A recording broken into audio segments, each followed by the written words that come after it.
மனசை ரொம்ப கஷ்டப்படுத்துறது மாதிரியான ஒரு நிகழ்ச்சி நாமக்கல்ல நடந்தது. நம்ம எல்லாருக்கும் தெரியும் இது எதை பற்றி சொல்கிறேன்ட்டு. இந்த கிட்னி வித்த அந்த பிரச்சனை.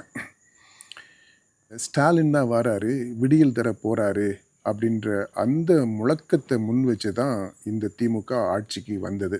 இந்த சாக போகிற நேரத்தில் சங்கரா சங்கரா அப்படின்ட்டு கூவுனது மாதிரி இப்போது தமிழ்நாடு முழுக்க உங்களுடன் ஸ்டாலின் அப்படின்ட்டு ஒரு கேம்ப்.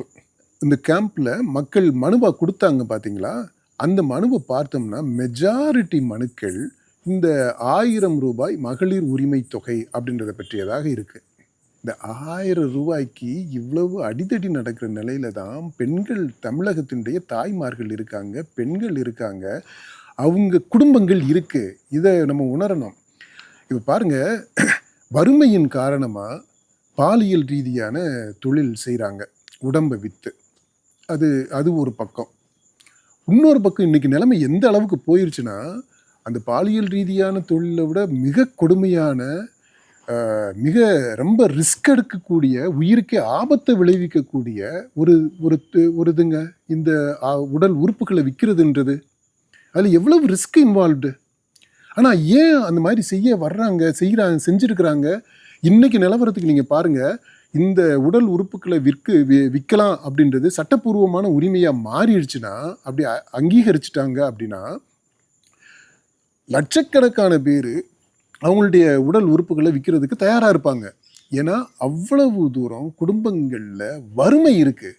இன்றைக்கி திமுக இந்த கேம்ப் நடத்துது அப்படின்னா என்ன காரணம்? இதெல்லாமே ஸ்ட்ராட்டஜிஸ்ட் சொன்னதுங்க. இது தேர்தலுக்கு முன்னாடி இப்போ இந்த இதில் இப்போ மும்பையில் நடந்துச்சு, இதே மாதிரி தான் நடந்துச்சு. அவங்க தேர்தலுக்கு முன்னாடி ஒரு 3 மாதம் சில நலத்திட்டங்களை அறிவிச்சாங்க, செயல்படுத்தினாங்க. அந்த திட்டத்தினுடைய தாக்கம், இம்மீடியட் தாக்கத்தில் மக்கள் ஓட்டு போட்டாங்க. இப்போ அந்த மாதிரியா எவனோ ஒரு ஸ்ட்ராட்டஜிஸ்ட் சொல்லியிருப்பான்னு நினைக்கிறேன். இல்லை இந்த மாதிரி எல்லாமே மூளையை இரவல் வாங்கித்தானே வேலை செஞ்சுக்கிட்டு இருக்கிறாங்க.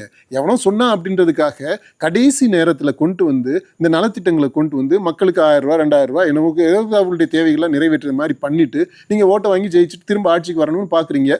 இதை நீங்கள் வரக்கூடாது, நாங்கள் தான் ஆட்சிக்கு வரணும்ட்டு இன்னொருத்தவங்க செஞ்சுக்கிட்டு இருக்கிறாங்க, அவங்க பயணம் போய்கிட்டு இருக்கிறாங்க.